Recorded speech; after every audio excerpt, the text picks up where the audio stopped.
All right, today we got a 2015 VW Jetta, and we're trying to bleed the brakes.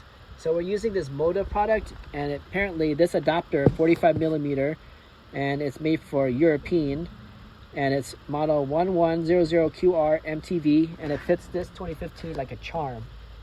And so it comes with this little rubber adapter, which I haven't figured out, but I think I may have to put it in there. But right now it fits great, and then the pumper is going to be on that side, and we're going to connect the pumper there. And what the pumper is going to do,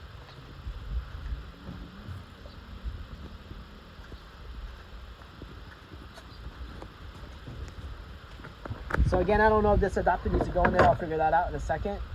And then so you pull this back, stick it in there, and then after that, I think you pressurize it to like 10 psi or some number, I forgot. But once this is pressurized, this whole thing is adding pressure here, and you always leave some amount of brake fluid here and also some amount of brake fluid in there. And so you're going to go to each wheel, and you're going to release a little nipple, and when the nipple releases, liquid's going to run out, and as the liquid runs out, then this thing replenishes it. And the reason why you want this to pump it is because without this, you have to need another person inside to sit there and pump it.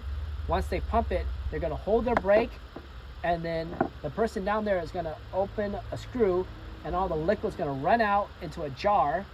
And when it runs out to the jar, the liquid here is going to dip down, and then after like a few of these releases, every time you release, the liquid's going to go down, and you have to replenish this. So never let this liquid go all the way down.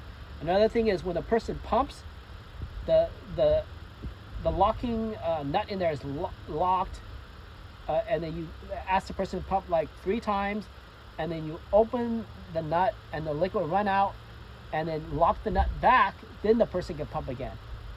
Don't have the nut open and the person pumps. So you're in communication with the person sitting inside. And the idea is to get rid of all this old brake fluid out the lines and into a jar. And that's the gist of it.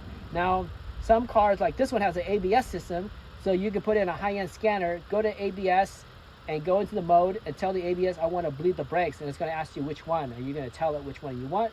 It's going to actually pressurize the whole system. You can hear like motors running, and then some person may need to put their foot on the brake to allow the ABS system to activate, and then once that happens, once you open up the nut, tons of fluid's going to run out like really fast, so you can get a whole job done really fast. You don't have to keep on pumping it. The ABS piston is just going to pressurize it for yourself. Also, that ABS pumping may actually be very necessary when you have so much air in the system that even though you manually pump it out, the air doesn't escape, and only the ABS system can actually do it. And then naturally, if you live in a place that you activate ABS a lot, sometimes every time you push in and your ABS pushes out, the rubber seals at each brake isn't designed to have the brakes go the other way that much, but because the ABS is doing that, a small amount of air can get sucked in, and then like after a few years of using it, you actually just have spongy brakes because now you have air in the system, and because of using too much ABS. And so that's another reason why you would need to use the ABS system and a scanner to release the brake fluid. In our situation, we live in California, and we live in like a great road area, and so the driver of this car isn't activating ABS often.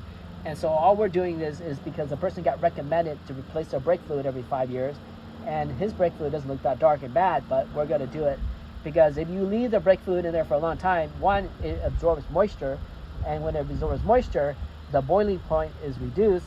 And so if you're going to be like in a racing situation or decreasing hills, descending in Tahoe or something like that, and you hit your brakes, because there's fluid in there, your brake fluid evaporates faster, and now it's more spongy because the water there will evaporate.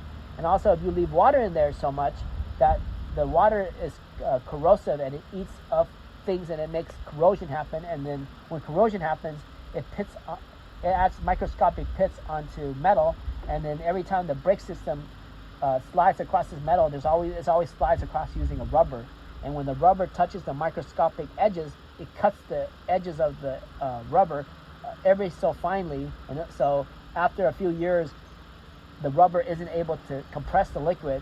The liquid goes around the rubber, and then you go straight it down, and then that's where you have like bad master cylinders or bad calipers and things like that. So some people don't even change their brake fluid for like 20 years or 30 years, and it's just a time bomb. I mean, it's still going to work, and you don't have to pay all this money, but it's actually a very easy process to do, and you don't even need all this fancy equipment. You just need another person and probably a 10 millimeter or 8 millimeter, and go down underneath there. You may have to jack up your car and do lifts, so it's a little bit more work, because I have a lift, it's easy, but ultimately somebody needs to crack it, somebody needs to pump it, and so that's how the brake fluid is released.